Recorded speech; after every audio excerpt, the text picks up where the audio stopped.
Hi, I'm Andy Marcus, the president of the International Photographic Council, part of the United Nations as a NGO, non-governmental organization.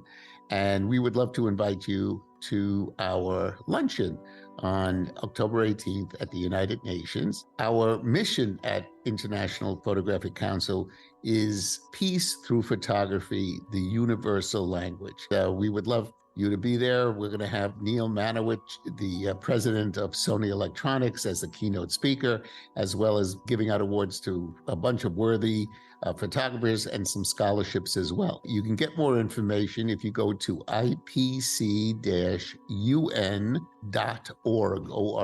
Look forward to seeing you all.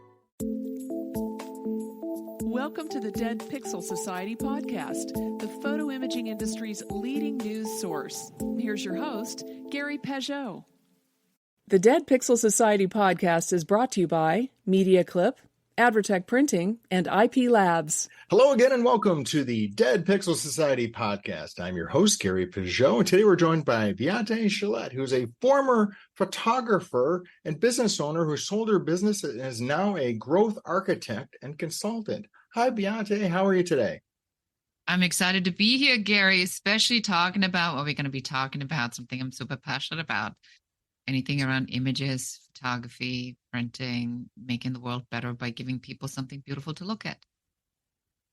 So tell me first your story, because I think that in itself leading up to this point is kind of fascinating. You know, I don't want to preempt you by telling your story before you do. So why don't you start?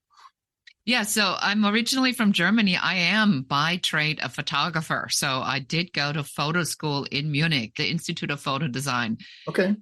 Unfortunately, I found out pretty quickly that in order to be a really good photographer, it would take time, money, effort, and probably a lot of hardship, because I understood that in order to have a style, you really needed to work on that. And I just was naturally really good at the business side of things. So it was very easy for me to understood what needed to be done on the business side to make the photography work. And so ultimately I chose relatively quickly that I was going to go into that route and became a photo editor, ended up a photo editor at Elle Magazine when I was 23 years old and ran the photo department, which is in everybody's book a great job. It unfortunately bored me to tears. Looking at all that beauty all day, just it's very depressing, I'm sure. Gary, it's really kind of like what people say about the fashion industry and the women in the fashion industry. And sadly, a lot of it at that time certainly was true. And I found it not a compelling place to be. And so my dad got fired. I realized that I had a lot of the traits that he had, and I was not a very nice person, that people would do everything for me because of the job that I was in, but not of the person I was. And then I, at 23, decided was going to immigrate to the United States and become a person that I liked. Wow. So where did you relocate to? Los Angeles, of all places. So first I went to Key West. I was on a houseboat without water and electricity just to, learn how to deal with my own crap and be, off all this other nonsense and settle. And then I moved to Los Angeles and started working as a photographer rep. Mm-hmm. So what happened is then I went and started a production company for this other organization. And Levi Strauss was my first client as a producer in LA. And I asked them, how did you find me? And they said, somebody says, call Beate in Los Angeles. Mm-hmm. And I'm like, if you can find me in a city of 13 million people, just because somebody says, call Beate, I must put this in my business name. And that's how Beate Works as a name was born, because then I was laid off and I got into business by myself. I was overcoming a lot of adversity in 10 years. Fires, floods, riots, earthquakes, a tsunami that had one of my key vendors, the photographer Bernardo Fengochea, vanished in the tsunami. Oh no! And that was absolutely horrible. My father died, and I found myself $135,000 in debt, with a great idea how to run a business, the stock photography syndication specialized in architecture and interior photography and celebrity at home stories. And then I had to crack the code and figure out how I'm going to make it work. Right. So kind of the time frame, what was the time frame around this, because for a while there, stock photography was like a super hot area, kind of in the transition from, I remember looking through books and CDs and slide books. I mean, that's how old I am. So what was the time frame around then? Yeah, so I sold my business in 2006, which was literally the last wave of acquisitions in stock photography. I think after I sold my business, the market imploded 6 months later when photography, due to the digital revolutions, how we called it back then, which, ages me obviously as well, had completely devalued the images, and then became commodities. But we did see this coming. We knew this was coming. It was inevitable.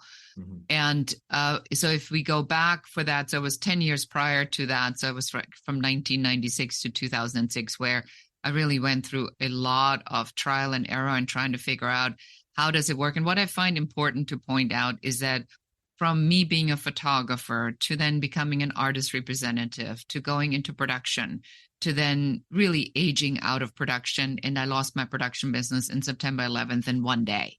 One day, I lost $500,000. And then, going into an equity-based business, going into stock photography, building that up to a 7-figure business, and then finding out that photography is going to be commoditized, and then figuring out what do we need to do to exit as quickly as possible while the market hasn't caught on to that yet.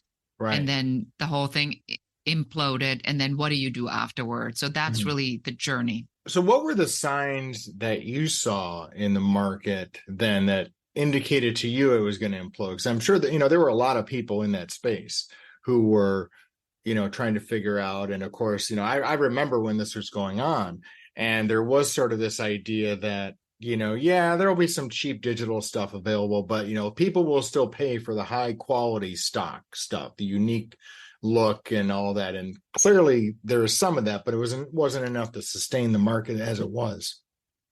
Subscription models. To answer that, it was the subscription models. Once Getty rolled out their subscription models, we knew it was over. I mean, look, we heard about people that were hired to download as many images as possible randomly on a subscription at some of these corporations just to create their internal database. Right. Then we found out that they were building internal digital databases based on the tens of thousands of images that they were downloading, basically utilizing our stuff that they now had legally downloaded within their subscription period, but had not used it, and it would sit there. And then I'm thinking to myself, this is a copyright nightmare. I mean, how is anybody in their own right mind putting this out? And then the same image is in 60 different databases. Right. And so how can it be anything other than a price erosion? Because if I can get it at Shutterfly for this much, if I can get it at Nonstock for that, if I get it at Getty for this, if I get it at Corbis for that, well, I would go with the lowest provider. Of course, it's the same image. Tell me a little bit about the sale of your business. I mean, how did you go about finding a buyer for Beate? So what we did is we had a high-end selective image collection, and we had a distributor. So Getty Images, that took me a long time to get that distribution deal, but they were distributing our high-end images. We had a division that was doing celebrity homes, which was doing extremely well, great business model. You get Madonna's house, Francis Ford Coppola, Simon Baker, Julianne Moore, Seal. You have that house, you sell that house 30, 40, 50 times, sometimes over a period, and people don't even care if the celebrity still lives there because there's secondary markets and tertiary markets and so forth. Right. And then we realized that we had a lot of images we couldn't use, and we built a stock photography a royalty-free brand called Inside Out Pics. And at that point, I already knew what was happening. And so we put the money in, we built the Inside Out Pics brand. We launched it. We threw a party at the CPIC conference, to get people interested in what we were doing so they knew we were a serious player in this particular market. And at that time, I was having conversations and saying, I'm putting myself up for acquisition. And so at that time, we had Jupiter Images, which made me an offer that was just shit.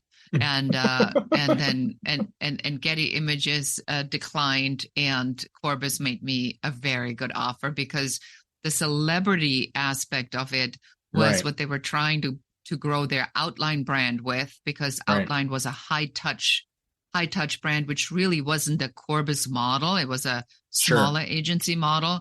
And so we were literally the only brand out there that could help them to move the needle in that respect at all. And so you got something you needed. Did that work for them as far as what Corbis wanted out of it? Yeah. So Corbis thought that this would be growing the Outline brand, which ultimately it didn't do, because the business model of Outline and Corbis just did not gel together, because it's a high touch celebrity brand with publicists, temperamental celebrities. Yeah. That at that time wanted to get paid for having their house featured in an editorial. I remember a very unpleasant conversation with Cindy Crawford, who I dislike to this day for that, but that's a personal note. And what the thing was that Corbis did not want is the thing that made them the money ultimately, which was our high-end images of interior and architectural images. I had calculated that their ROI would be 3 years, and their ROI was exactly 3 years. They did make their money back. That was important to me. Good. So then after the sale, what do? You've kind of spent a lot of time in the photography business, a little bit in front of the camera, most of it behind it, building businesses, doing different things. Now you've made it, you've exited. What is your thought process then? Let's go shopping. Let's spend obscene amounts of money on unnecessary stuff. That lasted like an hour. And I'm remembering I'm in whatever Barney's or Neiman Marcus, some crazy store, and I'm looking at a t-shirt Gary, and it's like $200. And I'm going like, I never bought a $200 t-shirt then, and I don't think I'm going to need a $200 t-shirt now. So I'm like, okay, well, that is a fail. So what do I do now? And so very quickly, I went into consulting and coaching. First, I did work as a photo biz coach for a number of years, but realized that the entire industry was imploding further and further and further and further. And then I, expanded it to more creatives. But creatives have such a hard time investing in their own business skill. They rather want to buy the computer or the camera or the equipment. God forbid we learn how to run a business and make more money that way. It's always the equipment that's the one thing. This Photoshop action, I'm going to make a bundle off this, right? There you go. Exactly right. And so ultimately then I went into just general business consulting as the growth architect, helping people to really develop strategies and systems and build their authority when they're ready and they realize they've tried everything else and maybe it is time to have a strategy. Stay with us. We'll be right back. Hi, I'm Alex Brayshaw. Join me as I celebrate the positive impact of business and what drives the people behind it. It's a chance to hear from business leaders, emerging sectors and industry influencers about their unfinished business in just 25 minutes. Now, when all this was going on with the sale of your business, it was a recessionary period, much like we're in now. Was that a concern for you in terms of saying, well, maybe I need to wait this out, or maybe this isn't the time? What was your thought then? I have a great philosophy about that. And it's a very simple question that I'll just ask your audience. If all your competitors are going to stop to advertise and promote, what do you think you should be doing? The opposite. Yeah, exactly. So when I found that people are occupied with believing the own chatter in their head, so technically we're not even in a recession, like by the definition of a recession, we're not even in it. But even though we try to talk ourselves into it with the media over and over and over again, but I come from media, so I know exactly what media is doing. So I'm listening to this, I'm looking at all the filler words and all the fear-based crap and AI generated news. I'm going like, I'm not believing any of this. Right. Because when I go in the Apple store, I see people buying watches and phones. And when I go to Costco, the line is just as long as it has always been. So clearly people are spending money. So the question is not, are people spending money? They are. The question is, what are they spending money on? Right. That means whatever your services or products are, you now have to adjust them so that it is relevant for where the market is at right now. Right. So the first thing, I'm just give you an example. So the first thing that we did is we looked at things that we are publishing. Like I have a program, it's like a $7 program called the Airtide Avatar, where I teach people how to do a customer profile and to understand I have a method on how to crawl into someone's mind. Right. That's the first thing we did. We went back and we said, is the language that we're using relevant to what's going on right now? Is the $7 product that we're offering relevant to what's going on right now? And so we had to revamp it, rebrand it, rewrite it, write a different hook and put it out in the market. Then we have a free quiz, the growth blocker quiz, for people to find out what the number one growth blocker is. Mm-hmm. So we first tried a headline and said, do you want to find an opportunity in this market? Which we thought was a great headline. Right. Didn't resonate. When we changed the headline to, do you feel stuck? Do you want to be unstuck? Suddenly there's traction. Right. So that's really what I think is important right now. And what was important then is that you need to look at what the market is actually doing. Right. Get out of your own way. Stop believing everything you think and take a look at the numbers and the data and what is happening. And then you need to adjust what you're doing to suit the need now in the language that they're speaking. Because there's a lot of belief that, photography, I'm using I'm doing the air quotes thing, is recession proof, right? In the sense that there's always events people would take pictures of, and there's always gift giving opportunities. Now, in the film days, that was fine because you could make money on the capture side by buying, selling in film and processing film and make money off that. That's clearly gone away for the most part. And then there's the output side. You had to print your pictures, your film pictures, to see them, right? You don't have to do that anymore. But there's still the belief that, gift giving and wall decor and all those are still great opportunities. Do you have a insight into that as sort of, what numbers people should be looking for in terms of the categories that they're offering that might give them some insight? Well, number one, you need to look at what is important to people right now. Right. What's important right now is happiness, purpose, passion. Mm-hmm. A lot of Gen Z is refusing to be in this rat race that we have created for businesses.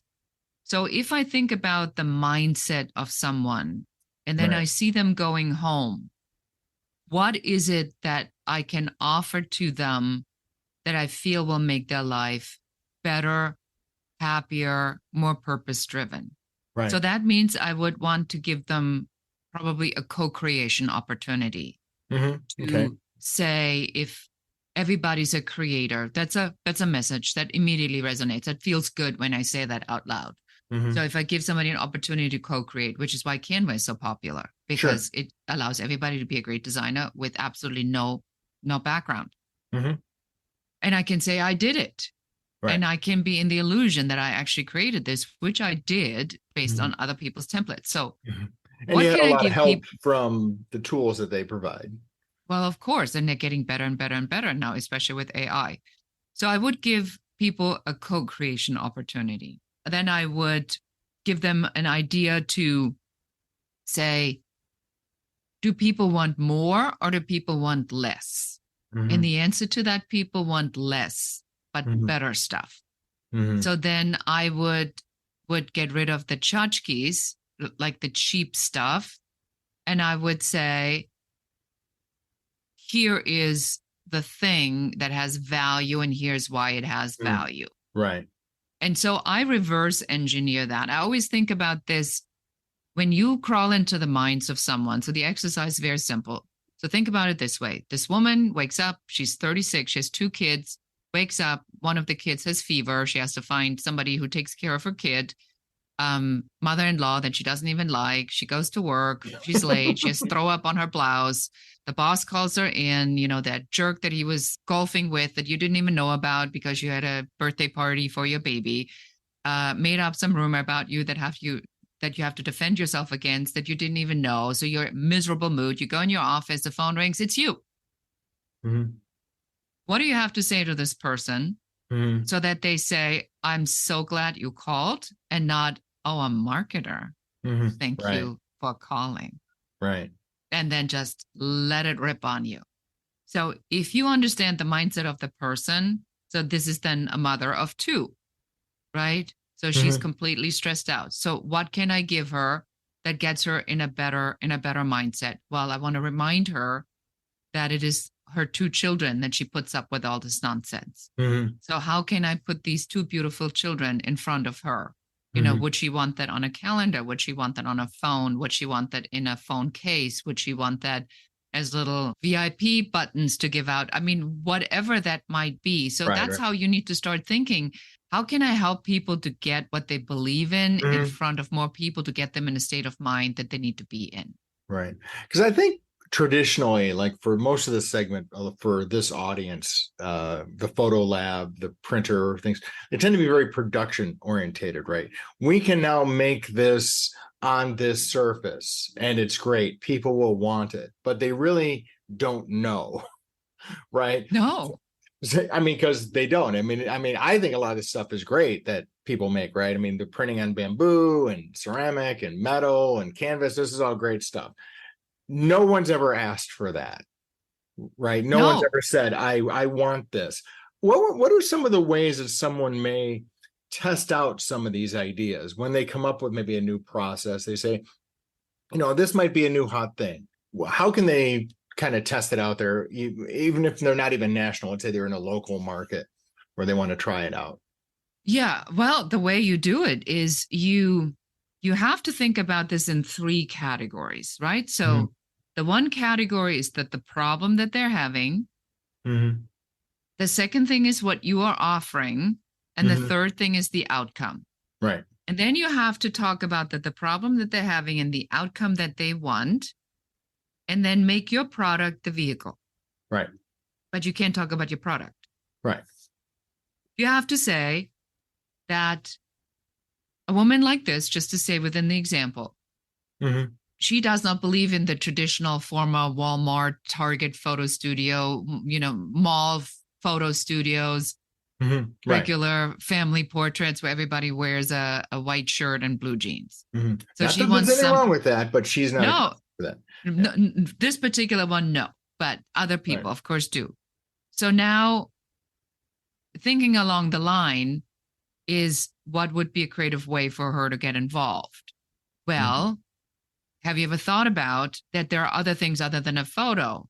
What do you mean? Well, we are now doing pieces that look a lot more artistic, that are now at the intersection of fine art and photography. Right. And now we can take photos of your children or family photos, and we can incorporate this in this cutting edge, beautiful process, award-winning, that's flying off the shelves, that doesn't look like a regular photo, that just looks like an art piece. Right. Is it something we can show you what that would look like? Would you like to try that out? Have you thought, the other thing is in the gift giving, especially with, whatever the gift giving season ahead of us, to say, do I need another purse? No. Do I want another red sweater? No. Do I need another cashmere sweater? No. Do I need another wallet, keychain, aftershave, t-shirt? Perfume? Why don't you give something that preserves a moment in time that has a high value or is perceived as a high value? So that's what I would do, is I would really I always think about my buyer. What is their problem? Right. Where are they at? What can I give them that makes their lives better? That's what you need to think about. Because I think you're right. I mean, I think people, when things become economically constrained, whether you believe what's in the press or not, people will spend money, continue to spend money on things that are, meaningful to them personally, right? I mean, they may decide, shoot, I don't need this. I don't, to save $6 or $7 a month.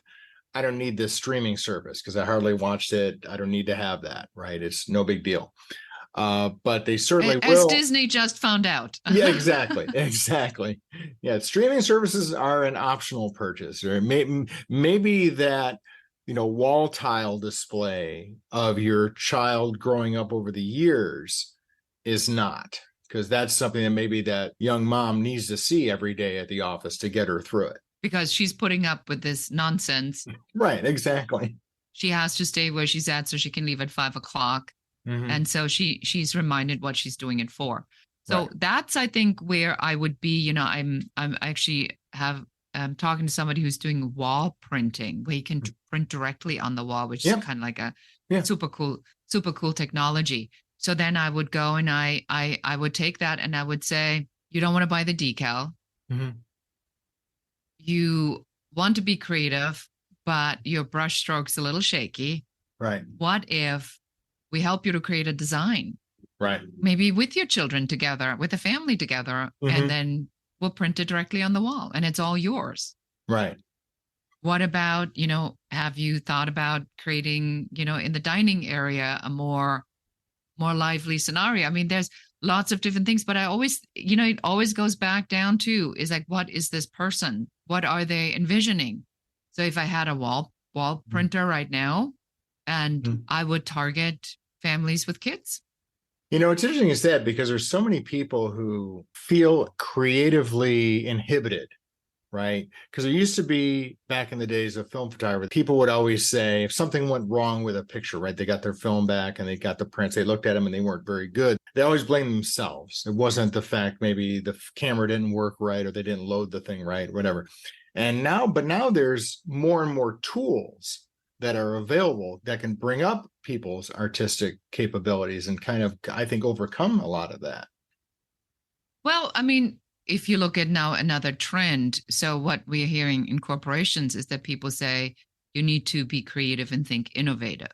Right. Wait, did you just not tell me that you were beating this out of everybody over the last couple of years to be creative and to hunker down and get stuff done? And now you want them to be what? Creative and innovative? Right. What does that even mean? Right. So now, wait, we just had another idea. So can you take this to an organization and said, are you telling people to be creative, but you don't explain to them how that works? Right. Because creativity is a muscle that you have to train. Why don't you let me come in and do a creative program and we create something together, and then they'll get the print on the wood so they can hang it on the wall. And we teach people the concept of creativity and the confidence that goes into what it takes to be creative. And we teach them design thinking or whatever other things they are. Right. So there's another idea. So that's how I always think, like, how can I package and present this right now in this market? What do I need to say right now to get people's attention? Now, this sounds like it's a very long and involved process, but is it really, or is this part of an ongoing practice that someone should be doing in their business? Well, I mean, I'm definitely a little bit of an information junkie. We do look at Google Trends, and we do look at keyword searches, and we do look what's trending on YouTube, and we do look what is working right now and what is not working right now. I can tell you that high ticket sales for marketers are not doing as well as they did. Why? Because people used all their company's money to buy all the stuff when they were paid for it. And now they're sitting on tens of thousands of hours of undone education. Now they need somebody to do it for them. Right. People have less spending money. So now they need to figure out how I'm going to maximize the money that I have and make myself look really good without doing that. So this information is all available. You just have to have some basic curiosity and read what's going on in the market. So instead of going to whatever Fox, CNN, MSNBC, or whatever you're listening to, just take the time and look at trends and look at what the data says, and then look at if what you are offering is relevant in relationship to that. I mean, you have a podcast. Is this some of the things you share in your podcast?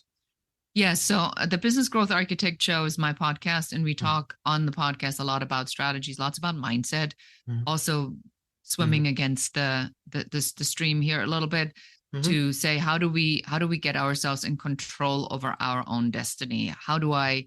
What strategies and systems and authority building measures are out there that I can use today? So that's what the show is about. That's cool. So where can people go? Obviously, they can look up the podcast, but where can they get to more information about the programming that you offer? Well, before I send them there, I want them to go to your show, Gary.